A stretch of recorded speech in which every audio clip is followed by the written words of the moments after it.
오늘은 요한복음 9장 13절 1절을 통해서 역전시키시는 하나님과 저로 함께 은혜를 나누려고 합니다. 자, 지난주에는 우리가 어떤 말씀 나눴죠? 눈을 뜨게 하시다. 제 제목 안 바꿔놨네요. 제목으로 예수께서 날 때부터 맹인했던 사람의 눈을 뜨게 하신 이적을 통해서 주시는 은혜를 나누었습니다. 자, 제 은혜를 비롯한 유대인들은 장애인으로 살아가는 것, 장애인 태어난 것은 곧 누구의 죄 때문이라 생각했었죠. 그것을 이제 예수님께 물어봅니다. 예수님 오히려 이를 통해서 하나님의 일을 해야 함을 말씀을 하셨죠. 하나님의 일이 무엇이라고 했습니까? 생명을 살리고 더욱 풍성케 하는 일이죠.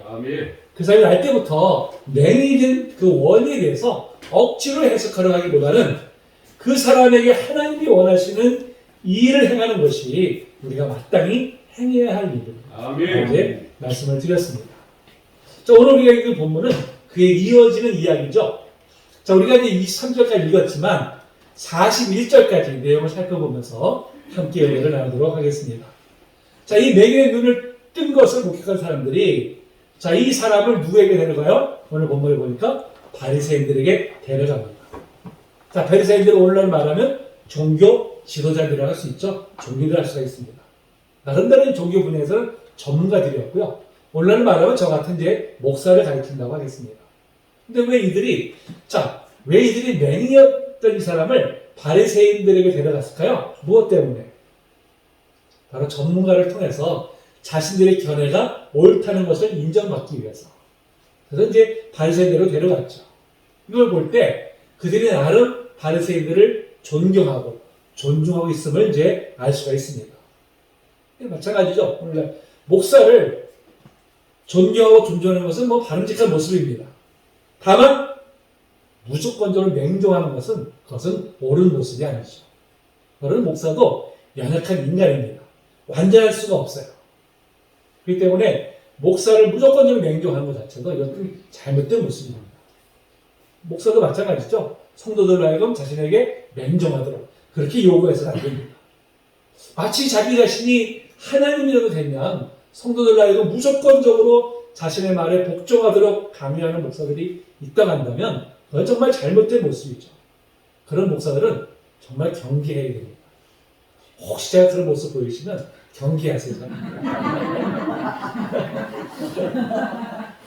자, 이제 오늘 시작을 해보니까 예수님께서 맹인의 눈을 뜨게 하신 날이 안식일이다 이렇게 설명하고 있죠. 그러면서 이제 바리새인들이 자, 예수님이 어떻게 맹인의 눈을 뜨게 했는지를 자세히 묻는 장면이 나옵니다. 왜 자세히 묻을까요? 맹인의 눈을 뜨게 한 것이 놀라워서가 아니죠. 어떻게 하면 꼬투리를 잡을까? 이런 마음을 가지고 이제 물어보는 것이죠. 결국 그들은 꼬투리를 잡았어요. 무엇으로? 안식일에 맹인의 눈을 뜨게 한 것은 안식일을 범한 것이다. 그러니까 바로 저 예수라는 자는 죄인이다. 이렇게 이제 단정해버립니다. 당시 유대인들은 안식일을 거룩히 지키라는 말씀을 순종하기 위해서 세부 규정만 무려 39가지 만들어놨어요. 39가지. 여러분, 그 규정이 얼마나 많습니까? 그 일이 어떻게 다 기억하고 지키겠어요? 그럼 안식일이 다가오는 게 기쁨일까요? 무거운 짐이 될까요? 무거운 짐이 되는 거죠. 그러면 안식일은 정말 우리를 위해서 만든 날이잖아요. 하나님께서 그날은 다른 걸 다 내려놓고 오직 하나님께서 안식하면서 하나님을 예배하도록 만든 날이 안식일입니다. 아멘. 안식일을 거룩히 지키라는 규정을 39가지나 만들다 보니까 거기에 얽매여가지고 오히려 이게 무거운 짐이 되고 말았어요. 자, 그래서 주님은 안식일에 대한 이 그릇된 인식을 바로 잡아주시는데요. 이렇게 말씀하시죠. 읽어볼까요? 시작.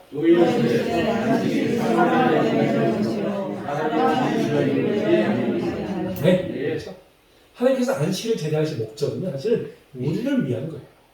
인간이 이런 안식일을 제정하지 않으면 어떻게 될까요? 쉬지 않고 일을 해요. 쉬지 않고. 탐욕의 노예가 돼버린 거죠. 일의 노예가 돼버린 것이죠. 결국 인생에 참된 행복도 누리지 못하고 일의 노예만 되다가 그냥 죽어가는 거예요. 그럴 때는 하나님께서 우리를 위해서 이런 안식일을 이제 제정하신 거예요. 아멘. 그런데 정작 유대인들은 이 안식일 규정을 그냥 오만 걸 다 만들어놨어요.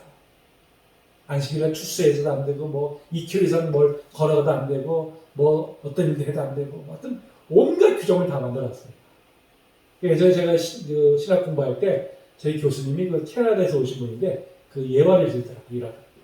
그 본인이 캐나다에 살던 아파트 안에 유대인들이 있었대요. 유대인들이. 근데 이 사람들이 그 엘리베이터 버튼을 누르는 것도 이게 불을 켜는 거라고 생각해서 이걸 못 누르는데 안식일이라고. 그래서 기다리고 있다가 누가 오면 대신 눌러주면 그때 엘리베이터 타는 거예요. 그렇게 안식일을 지키고 있다는 거예요. 되게 옳은 모습일까요? 옳지 않죠? 여러분, 율법의 원래 정신은 우리들로 하여금 하나님 안에서 참 자유를 누리게 하기 위함인데 도리어 종교 전문가들이라는 사람들이 오히려 사람들이 율법을 노예로 만들어버린 것이죠. 근데 오늘 안식일은 우리가 이제 주일로 대체가 되었잖아요. 주일로. 그렇죠? 우리도 사실 예전에만 해도요, 주일을 어떻게 잘 지킬 것인가에 대해서 온갖 규정들이 있었어요. 예전에. 그 주일에는 돈을 쓰면 안 된다고 했습니다. 그래서 필요한 게 있으면 다 토요일날 미리 샀어요. 그리고 돈을 쓰면 안 되니까 버스를 못 타잖아요. 그러니까 주일날도 어디 멀리도 못 갔어요. 저희들은 그렇게 가르침 받았었어요. 그렇게. 지금은 이제 우리가 뭐 그런 거에 대해서 개의치 않지만 몇십 년 전까지만 해도 그런 이제 규정들이 있었습니다. 좀 율법주의죠. 사실. 목사님들도 사실 그 설교 중에 이런 예화를 잘 들었어요. 주일을 지키지 않고 어디 뭐 다 놀러 가다가 그냥 교통사고 나가지고 큰 일이 벌어졌는 이런 걸 주로 예화로 많이 들어요. 물론 이제 주일을 거룩히 지키라 하는 이제 그런 취지로 그런 예화를 든 것이지만 여러분 주일을 지킨다는 게 안 지키면 하나님의 벌을 받을 거 두려워서 지킨다면 여러분 그 예배가 온전한 예배일까요? 하나님 기뻐 받으신 예배일까요? 우리가 주일을 거룩히 지키는 이유가 뭘까요? 하나님을 사랑하기 때문에. 아멘. 우리에게 주시는 은혜가 너무 감사해서 아멘. 그 은혜에 감사해서 저 기쁨을 하나님 앞에 나와서 예배를 드리는 것이지 아멘. 혹시 지키지 않으면 벌 받을까 봐 두려워서 지킨다고 한다면 여러분 그것은 온전한 신앙의 모습이 아니고요. 아멘. 하나님께서 기뻐하시는 모습이 아니라는 것입니다. 아멘. 비단 주의를 지킨다는 것만이 아니라 하나님께서 명하신 모든 명령도 다 마찬가지죠. 그것을 우리가 벌을 받을까 두려워서 억지로 지킨다고 한다면 그건 정말 우리에게 무거운 짐이 될 수밖에 없어요. 근데 우리가 하나님을 사랑하니까 아멘. 우리의 시원에 감사하니까 아멘. 그분 뜻대로 우리가 살기를 자원해서 힘쓰는 것을 아멘. 때 똑같은 그런 율법을 지킨다고 하더라도 우리 마음 태도가 다르잖아요. 아멘. 어쩔 수 없이 하는 것이 아니라 자원해서 기쁜 마음을 하기 때문에 아멘. 그래서 우리가 세상의 어떤 그런 욕망들을 내려놓고 온전히 주님의 뜻을 따라 살면서도 우리 안에 기쁨이 있는 거예요. 아멘. 행복이 있는 것입니다. 아멘. 우리 모든 성도님들 얼굴을 보니까 다 그 기쁨과 행복을 누리고 있는 줄로 믿습니다. 아멘. 자, 계속해서 이제 15절에 보니까 바리새인들이 채차 이 맹인했던 사람에게 어떻게 눈을 떴는지를 물어봐요. 사실 이미 자신의 눈이 어떻게 떠졌는지 다 말했어요. 그런데도 재차 묻는 이유가 무엇일까요? 재차 묻는 이유가 예수님께서 이 사람의 눈을 뜨게 하신 것을 도저히 믿고 싶지 않았기 때문이죠. 자, 이걸 인정할 순간 어떤 일이 벌어질까요? 바로 예수님이야말로 하나님이 보내시고자 했던 그 메시아이심을 인정할 수밖에 없잖아요. 그러니까 예수님을 도저히 메시아를 인정하고 싶지 않으니까 이 맹인의 눈이 떠진 것 사실 자체도 이걸 어떻게든지 부정하고 싶은 마음이에요. 그래서 계속해서 지금 이렇게 물어보는 것입니다. 그리고 왜 이들은 도대체 이렇게 명백한 진실 앞에서도 이걸 인정하지 않는 것일까요? 자, 바리새인들은 그동안 종교인으로서 나름대로 대중들로부터 그 권위를 인정받고 있었어요. 또 그로 인해서 온갖 기득권을 누리고 있었습니다. 그런 인정과 기득권이 혹시 이 예수님을 인해서 잃게 되지 않을까? 이 두려움에 이렇게 진실을 외면한 채 명백한 사실조차 부정하려고 애쓰고 있는 것입니다. 또한 자신들의 편견에 사로잡혀 있기 때문에 그래요. 편견.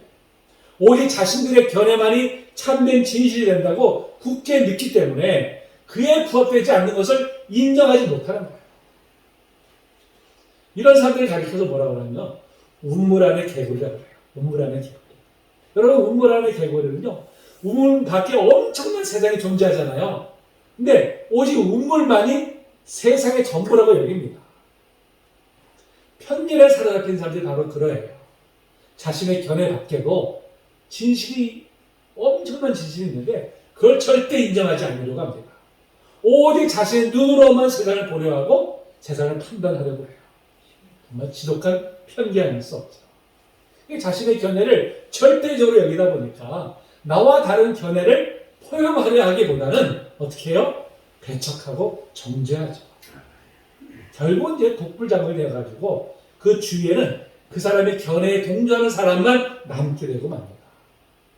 근데 사실 우리도 이런 편견에 사로잡힐 수가 있어요. 그때 우리는 늘 자신을 살펴봐야 됩니다. 아멘. 내가 혹시라도 이런 편견에 사로잡혀 있지 않은지 우리는 늘 돌아봐야 될 줄로 믿습니다. 아멘. 자, 그들이 이제 다시 눈을 이렇게 맹인의 눈을 뜨게 된 것이 명백한 사실임에도 끝끝내 이렇게 믿지 않아요. 바로 두꺼운 편견의 벽에 갇혔기 때문이라고 이제 말씀을 드렸습니다. 그들은 어떤 편견이 있을까요? 저 예수라는 자가 절대 메시아일 리가 없다. 바로 이제 그런 이 편견이 맹인 눈을 뜬 이 명백한 사실조차 이제 부정하게 한 것이죠. 참 여러분 이걸 보면요. 기적이 모든 사람을 변화시키는 촉매제가 되지는 않습니다. 사실 우리는 하나님께서 어떤 기적을 베푸시면 그 기적 때문에 사람들이 다 하나님 믿을 것이다 생각하잖아요. 그런데 아니에요. 명백한 기적이 눈에 보면서도 그러면서도 그 마음의 완고함 때문에 하나님을 끝끝내 부정합니다. 그 인간의 완악함이라는 게 얼마나 무서운지 몰라요. 여러분 사실 애굽의 바로 왕만큼 하나님께서 친히 베푸신 기적을 그렇게 체험한 사람이 사실 없잖아요. 무려 10가지 재앙을 내리도록 그 엄청난 하나님의 이적을 체험했습니다. 근데 어떻게 했어요? 끝끝내 그 마음의 완악함으로 인해서 결국 사랑하는 아들도 잃고 나라가 결단나는 그런 무서운 심판을 받게 되잖아요. 이 말씀을 읽어볼까요? 자, 시작. 예수가 바로에게 말하되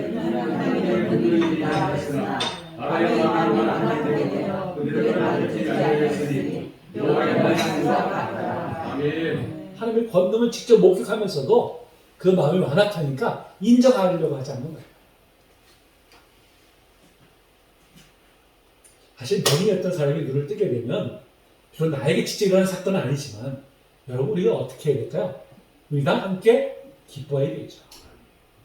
축하해야 되죠.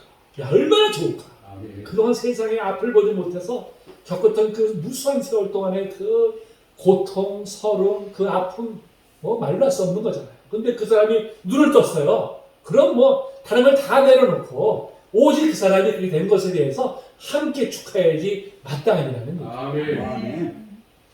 그러면서 이들은 맹인이 눈을 뜨게 되어서 얼마나 좋을까에는 아무런 관심이 없어요.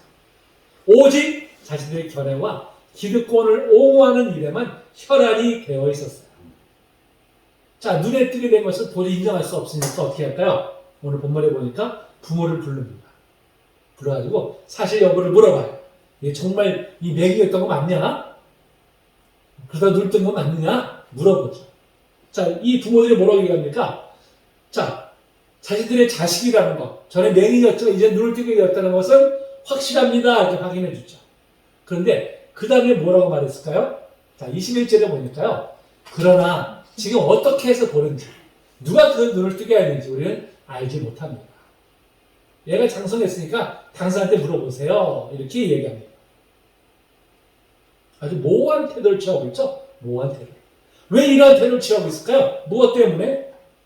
사실 자, 예수님이 어떤 분이세요? 사랑하는 자기 아들의 눈을 뜨게 해준 분 아닙니까? 세상에. 이런 은혜가 어디 있어요? 이런 은혜가. 그러면 예수님께 영광을 돌리면서 이를 널리 증거해야 되잖아요. 예수님이 우리 아들의 눈을 뜨게 해주셨다. 아멘. 근데 모른다고 회피하고 있어요. 그 이유가 무엇입니까? 22절에 이렇게 뭐라고 말해요? 이미 유대인들이 누구든지 예수를 그리스도라 시인한 자는 출교하기로 결의하였으므로 그들을 무서워함이라고 했어요. 출교하기로. 출교한다는 것은 바로 회당에서 쫓아낸다는 의미입니다. 그러니까 당시는 회당 중심이었었어요. 그러니까 모든 그 마을 사람들은 다 회당에서 그 중심으로 해서 이제 그 공동체를 움직였습니다.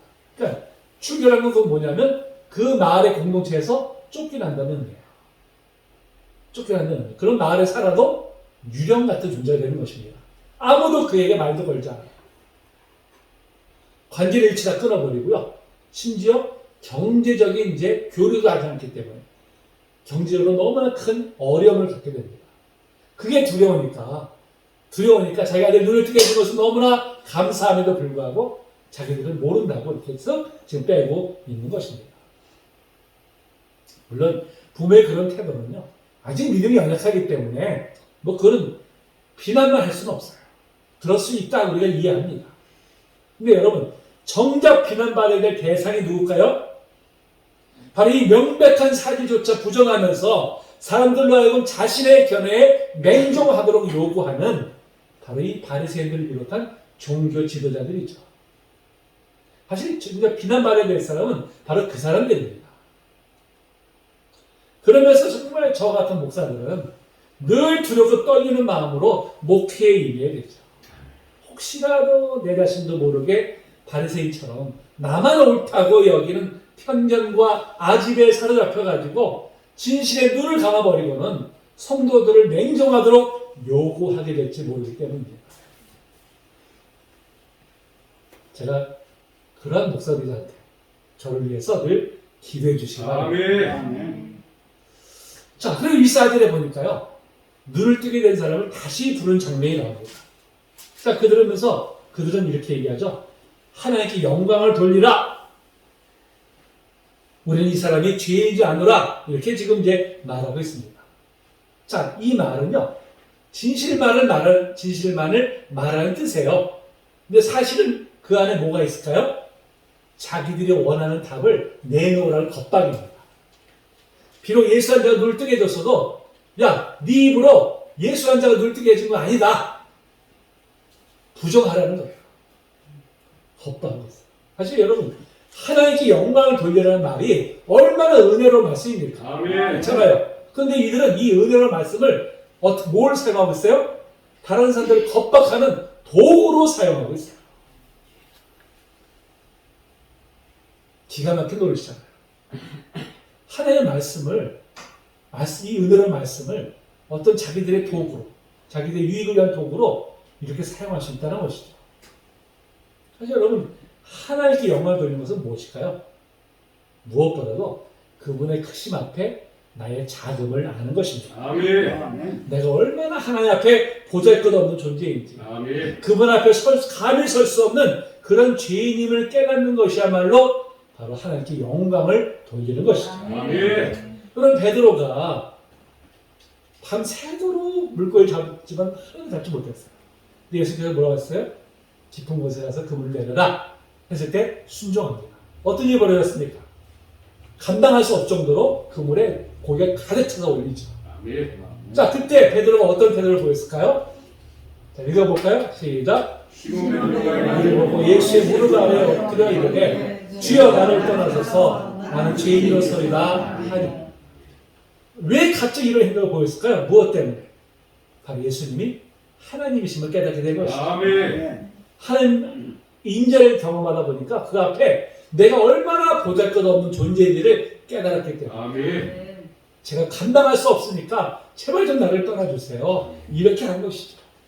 여러분, 이것이야말로 하나님께 영광을 돌리는 것입니다. 아멘.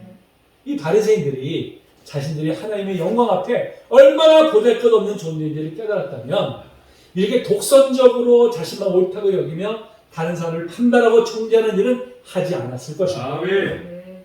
그러나 그들은 자신만이 옳다는 편견에 빠져 있었기 때문에 이러한 교만한 모습을 보이는 것이죠. 심지어 거룩한 이 신앙 용어를 자신들의 견해를 강요하는 수단으로 지금 사용까지 하였습니다. 마치 오늘날로 보면요, 법을 집행하는 사람들이 자신들은 법 위에 있다고 여기면서 법을 아무렇지 않게 무시해요. 그러면 정작 또 다른 사람에게는 아주 법 적용을 엄격하게 적용하려고 합니다. 자기들 그보다 더 큰 죄를 범하면서도 자기들은 법이 있는 사람처럼 그렇게 생각하잖아요. 유사한 모습이에요. 유사한 모습. 이 종교지도자들이 자신들이 가지고 있는 종교적 권위와 지식으로 성도들을 섬기기보다는 자신들은 마치 오류가 없는 것처럼 여기면서 다른 사람을 함부로 판단하고 정죄하기까지 합니다. 여러분, 비단 이러한 모습은 바리새인들만이 아니라 지금도 우리 주변에서 흔히 볼 수 있는 광경이에요. 여러분, 이 얼마나 안타까운 일입니까? 이러한 그릇된 종교 지도를 향해서 주님께서 무서운 경고를 하고 계시죠. 이 말씀 읽어볼까요? 시작. 진짜 외식하는 서기관들과 바리새인들이여, 너희는 천국을 사람들 앞에서 닫고 너희도 들어가지 않고 들어가는 자도 들어가지 못하게 하는구나. 아멘. 자기도 천국문을 다 사람들 닫아버려. 자기도 못 들어. 단순 못 들어가게 하는 것이 이게 누구예요? 서기관들과 바리새인들은 종교 지도자들입니다. 무서운 경고의 말씀이죠. 그다음에 이것은 목회자만이 아닙니다. 교회 중직들도 마찬가지예요. 남들보다 신앙생활 좀 더 했다고 우월의식을 가지고 다른 성도들을 자신의 시각으로 쉽게 판단하고 심지어 정죄하기까지 하는 것은 결코 옳은 모습이 아닙니다. 아멘. 우린 자기 자신을 높이려고 하기보다는 남을 나보다 낮게 여기는 겸손함을 아멘. 가져야 되죠. 그래서 이거 한절 말씀하잖아요. 아무 일련의 다툼이나 허용을 하지 말고 오직 겸손한 마음으로 각각 자기보다 남을 낮게 여기고. 아멘. 그래서 내가 가지고 있는 알량한 어떤 것 때문에 마치 내가 다른 사람보다 우월한 존재인 것처럼 그렇게 여기면서 다른 사람을 낮게 판단하는 것은 그건 결코 옳은 성숙한 신앙인의 모습이 아닙니다. 아멘. 여러분, 성숙할수록 어떻게 해요? 변은 이웃으로 고개를 숙이잖아요. 아멘. 성숙한 신앙일수록 더 겸손한 자리에 나가서 다른 아멘. 사람을 섬겨야 될 줄로 믿습니다. 아멘. 자, 바리새인들이 예수님을 가르쳐서 죄인이라고 말하니까 이 사람이 이 맹인이 뭐라고 했냐면요. 그분이 죄인인 것은 내가 알지 못하지만 한 가지 분명한 것은 내가 전에 맹인이었지만 지금은 눈을 떠서 보게 된 것이다. 이렇게 말합니다. 그러니까 이 바리새인들이 지금 겁박하고 있잖아요. 야, 예수란 자가 네 눈을 뜨게 해준 것도 부정해. 이렇게 겁박하고 있는데 전혀 굴하지 않는 모습을 보여주고 있죠. 그래도 또 바리새인들이 그냥 자신들의 견해에 따르도록 재차 막 겁박을 합니다. 그래서 그들에게 뭐라고 했냐면요. 당신들도 그분의 제자가 되려 합니까? 오히려 굉장히 반문을 하죠. 그러면서 오늘 본문 30절부터 33절까지 바리새인들을 향해서 당당하게 자신의 견해를 밝힙니다. 그 내용이 뭐냐면요. 자, 그분이 자신의 눈을 뜨게 한 것이 명백한 사실이고 그렇다면 이는 구약 성경의 예언이 성취된 것이기 때문에 아멘. 그분이야말로 하나님께서 보내시기만 약속하신 바로 그 메시아이심이 틀림이 없다. 아멘. 이것을 지금 말하고 있어요. 아멘. 여러분, 구약 성경은 메시아가 오실 때 특별히 맹인이 눈을 뜨는 이적을 보게 될 것이라고 예언한 바가 있죠. 자, 이 말씀 읽어봅니다. 시작. 그때 맹인의 눈이 맑을 것이며 못 듣는 사람의 귀가 열릴 것이며 내가 성경의 눈을 밝히며 갇힌 자를 옥에서 이끌어내며. 아멘.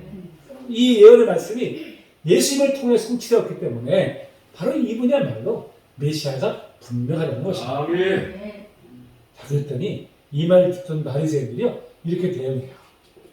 자, 읽어볼까요? 시작. 그들이 그렇다 이르되 내가 온전히 죄 가운데서 나서 우리를 가르치느냐 하고 이에 쫓아내어 보내느니라. 여러분, 바리새인들은 지금까지 백성들을 가르치는 위치에 있었어요. 가르치는 위치. 그런데 지금 어떻게 했어요? 맹인이었던 이 사람에게 가르침을 받는 상황에 놓이고 말았어요. 맹인이었다가 눈을 뜨게 된 이 사람은 얼마 전까지만 해도 멸시를 받았던 사람이었어요. 배우는 그런 상황이 일어나고 말았습니다. 그야말로 역전이 일어난 것이죠. 아멘. 어떻게 이런 상황이 일어났을까요? 자신들의 편견의 세계에 갇혀서 오만과 아직의 사들 앞에 있어서 자신들만 옳다고 여기기 때문에 하나님께서 그들을 낮추신 것이죠. 아멘.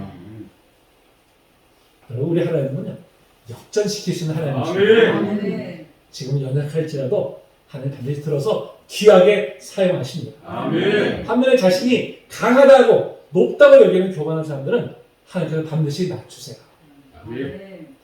고린도서 1장 27절 말씀입니다. 읽어봅니다. 시작. 하나님께서 세상에 미련한 것들을 택하사 지혜 있는 자들을 부끄럽게 하려 하시고 세상에 약한 것들을 택하사 강한 것들을 부끄럽게 하려 하시며 아멘.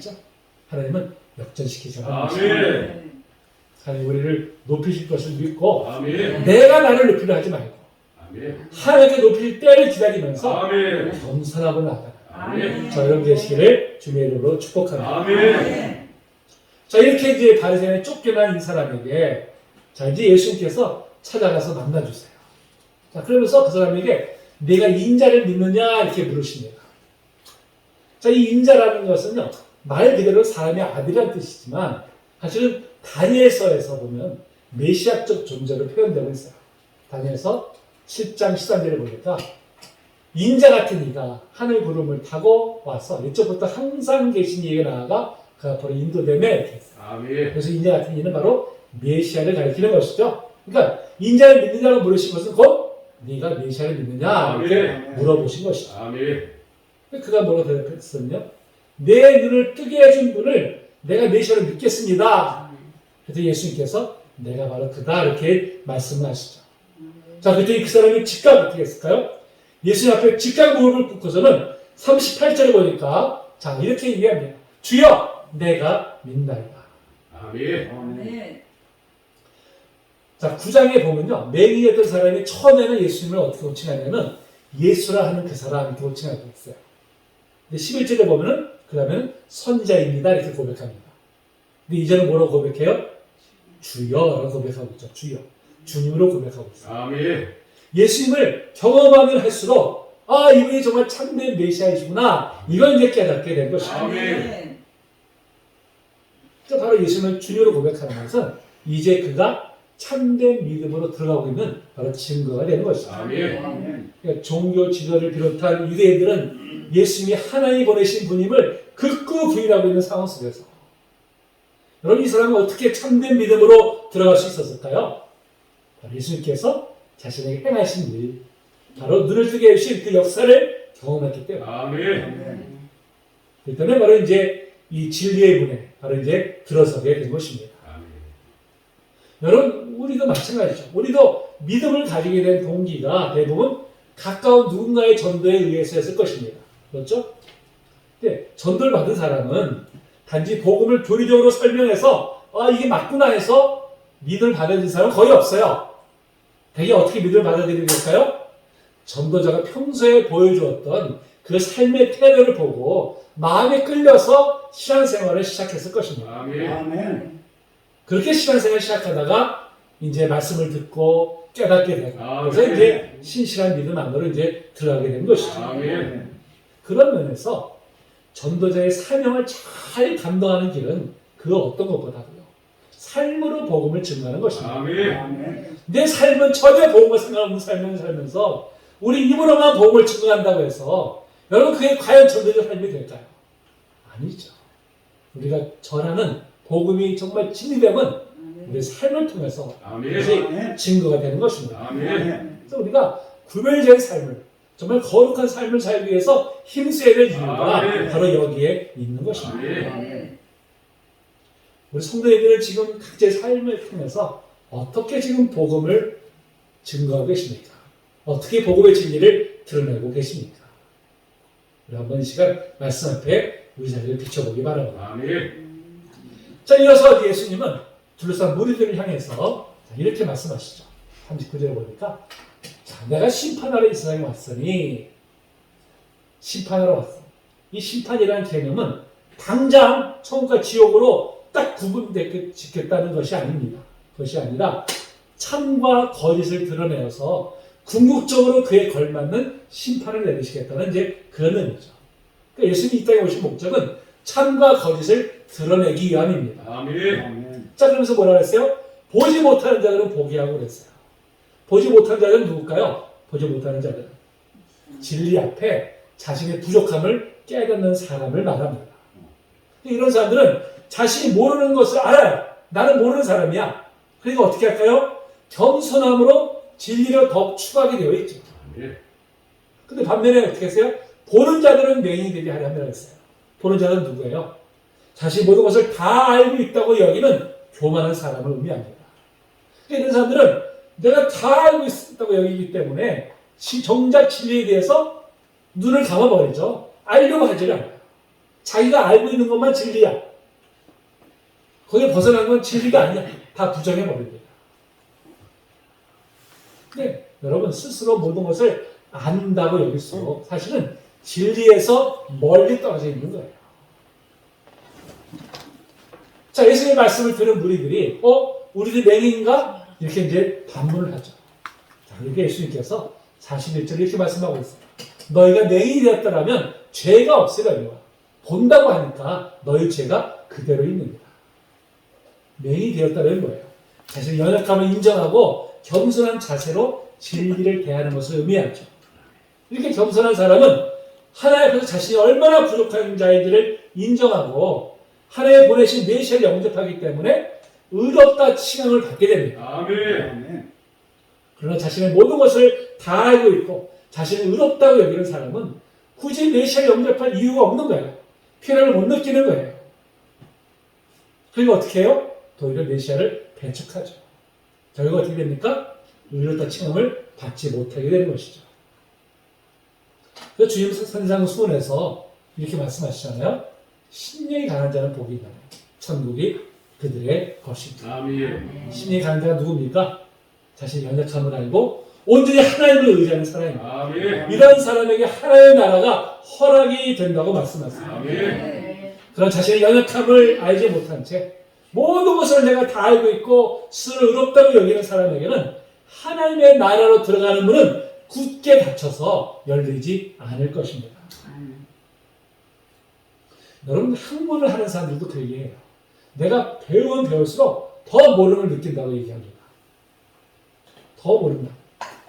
여러분 하나님께 가까이 나가면 나갈수록요 더욱더 하나님을 몰라요. 정말 하나님 모르신 분이에요. 알 수 없는 분이에요. 정말 내가 하나님에 대해서 알고 있다는 게 얼마나 작은 것인가를 아멘. 하나님 앞에 가까이 가면 갈수록 더욱더 이것을 깨닫게 돼요. 그러다 보면 어떻습니까? 그저 고개를 숙일 뿐이에요. 하나님 아멘. 정말 우리는 부족한 자들입니다. 아멘. 그분이 그 너무나 광대하신 그 위험하심에 그냥 머리를 숙일 뿐이죠. 아멘. 그러니까 하나님 앞에 가까이 가면 갈수록 더 겸손해지게 되어 있어요. 아멘. 그래서 저는 마치 자기가 하나님의 뜻을 다 아는 양 많은 사람들을 보면 참 의아해요. 그리고 한편으로는 저 사람 두렵지도 않나? 이런 생각을 제가 하게 됩니다. 정말 조그마한 것을 가지고 마치 모든 것을 다 아는 것처럼 말하는 것은요. 정말 크나큰 교만이죠. 크나큰 교만. 자기가 하나님의 뜻을 다 안다고 말하는 사람들일수록 교만한 사람입니다. 여러분 그런 사람일수록 멀리 해야 돼요. 하나님은 특별히 교만한 사람을 미워하세요. 물론 마음이 교만한 자를 영합해서 미워하시는 아니겠습니다. 특히 저처럼 목회자들처럼 다른 이들을 앞장서서 이끌면서 영향력을 끼치는 사람일수록 이러한 교만에 빠질 우려가 굉장히 높습니다. 그러니까 처음엔 참 겸손했는데 나중에 가면 이상한 쪽으로 이렇게 변질되곤 하잖아요. 그렇기 때문에 제 자신도 늘 제 자신을 경계합니다. 혹시라도 그런 교만에 빠지지 않도록 늘 제 자신을 경계를 하고 있어요. 그래서 오늘 말씀을 준비하면서 사실 오늘 말씀은 특별히 저와 같은 목사들을 대상으로 주시는 말씀이 아닌가 이런 생각이 좀 들었습니다. 모든 말씀 다 그렇지만 특별히 오늘 말씀을 준비하면서 저에게 주시는 말씀으로 받고 있습니다. 저는 늘 고백하지만요. 특별히 저는 무언가를 자랑할 만한 것이 없어요. 특별한 은사도 없어서요. 내세울 게 없어요. 근데 특별히 자랑할 것이나 특별한 은사가 없다고 해서는 불평하거나 원망하지 않습니다. 아멘. 우리는 그것도 감사할 뿐이에요. 아멘. 다행히 교만할래 교만할 게 없잖아요. 그것 때문에 고민할 필요가 없잖아요. 근데 여러분 주님은 약한 자를 들어서 강한 자를 부끄럽게 하시는 분이시고 아멘. 역전시키시는 분이시고 아멘. 하나님 우리 같은 연약한 자들을 통해서 하나님의 크신 뜻을, 크신 일을 행하고 계십니다. 아멘. 우리 연약함을 알고 하나님의 크신 권능을 더욱 의지함으로 아멘. 하나님께서 귀하겠습니다. 아멘. 우리 모두가 되시기를 주님의 이름으로 축복합니다. 아멘. 우리 찬양하시고요. 함께 우리 기도하며 나아갑니다.